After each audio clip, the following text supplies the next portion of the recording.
Aujourd'hui, c'est Les Vieux Fourneaux tome 4, La magicienne de Lupano et Koei. Donc, chez Dargo, j'ai absolument, je pense, pas besoin de vous présenter Les Vieux Fourneaux. C'est l'un des best-sellers de ces dernières années. Je veux dire, chaque tome se vend très très bien et pour j'allais dire c'est normal, c'est complètement normal, c'est excellent, c'est très très drôle. On retrouve nos trois petits vieux et alors, le trou de mémoire sur le nom. C'est une honte, c'est pas grave, vous allez pouvoir m'insulter dans les commentaires pour le nom de la jeune fille dont je n'arrive pas à me reprendre le nom, c'est incroyable, c'est une honte.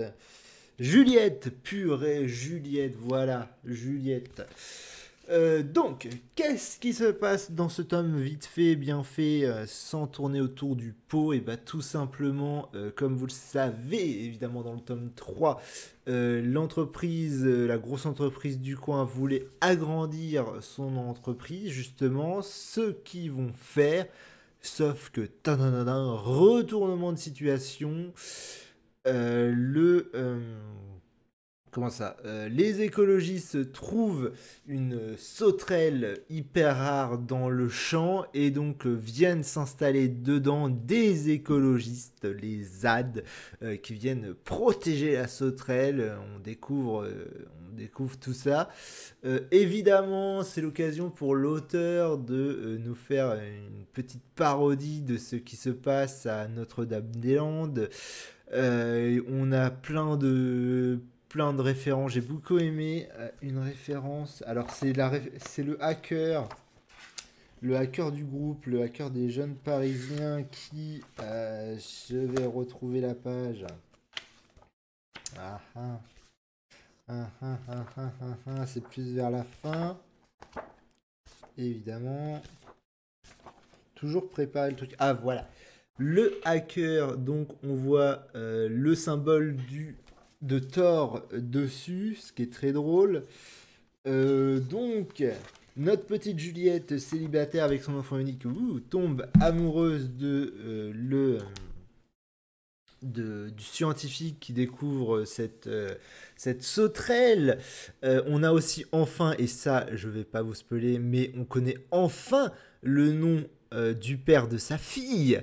On a enfin cette révélation là. Il y a d'autres révélations plus mineures, mais je vous les spoilerai pas. Pareil, c'est toujours aussi drôle, c'est toujours aussi bien mené, c'est toujours aussi bien dessiné. Bordel, qu'est-ce qu'il y a à dire sur un truc aussi parfait, quoi. C'est super bien, c'est voilà quoi, c'est tous les qualificatifs. Je veux dire, l'histoire est bien construite. Il y a plein de références à qui parodie notre monde actuel. On en apprend plus sur la campagne. C'est fou. C'est fou de qualité, c'est incroyable. Il y a plein de références aussi hyper drôles qu'on s'y attendrait pas. Je veux dire, il y a une référence à Plante versus Zombie, quoi. C'est incroyable. Dans une BD, dans cette BD-là, dans le franco-belge, je m'y attendais vraiment pas. J'ai envie de dire dans le franco-belge classique, c'est à mettre entre guillemets classique. Je m'attendais pas à des références aussi actuelles. Mais si, les auteurs font vraiment un travail de fond pour rendre tout cet environnement très crédible tout en étant très parodique et je trouve ça incroyable. Bref, je vous souhaite bonne lecture sur ces vieux fourneaux, sachant il est sorti depuis un moment, donc je pense que vous l'avez lu, alors je vous invite à mettre dans les commentaires ce que vous en avez pensé. Après, c'est le genre de série, on va voir ce que ça donne, mais pour l'instant elle faiblit pas. J'ai peur que si ça dure trop longtemps ça faiblisse, mais on s'en fiche pour l'instant. Profitons des vieux fourneaux.